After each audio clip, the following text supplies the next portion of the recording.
வணக்கம். விஜயண்ணனுக்கு ஒரு வேண்டுகோள். தமிழக முதலமைச்சர் மாண்புமிகு ஜோசப் விஜயண்ணனுக்கு ஒரு வேண்டுகோள். ஏன்னா மரியாதையா பேசணும்ல, அதனாலதான் ஃபர்ஸ்ட் விஜயண்ணன் சொல்லிட்டு அடுத்து நான் சொல்றேன்.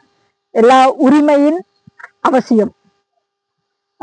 அண்ணா, இப்ப ஆரம்ப சுகாதார நிலையத்துல இருக்கிற சின்ன சின்ன வேக்கண்டு, ரேஷன் கடையில இருக்கிற வேக்கண்டு, சத்துணவுல இருக்கிற வேக்கண்டு, இன்னும் எக்ஸாம் இல்லாம என்னென்ன வேக்கண்ட் இருக்குதோ அந்த வேக்கண்ட் எல்லாம் உண்மையிலே வறுமை கோட்டுக்கு கீழே இருக்கிற ஒவ்வொரு ரேஷன் கார்டுலையும் முதல் பட்டதாரிகளை செலக்ட் பண்ணி அவங்களுக்கு வேலையை கொடுங்கண்ணா.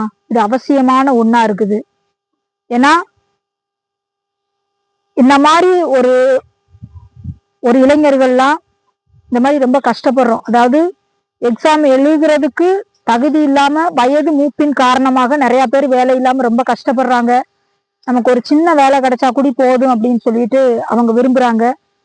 அதனால நீங்க தயவு செய்து இந்த மாதிரியான ஒரு வேக்கண்டுகளை அந்தந்த தொகுதி வாரியா கொடுக்காம இத கவர்மெண்ட்ல உங்களுடைய அந்த கவனத்தின் கீழே வர்ற மாதிரி ஒவ்வொரு ரேஷன் கார்டுலையும் அந்த வீட்டுல யாருமே அரசு வேலையில இருக்கக்கூடாது. அந்த குடும்ப அட்டையில அப்படிப்பட்ட குடும்ப அட்டைய நீங்க சர்வே பண்ணி அதுல முதல் பட்டதாரிக படிச்சவங்க இருந்தா அந்தந்த வேலைக்கு தயவு செய்து அமர்த்துங்க. மக்கள் ரொம்ப சந்தோஷமா இருப்பாங்க.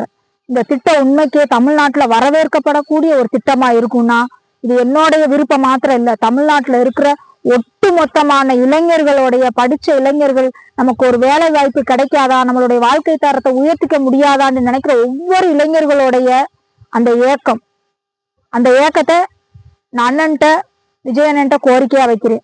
நன்றி, வணக்கம்.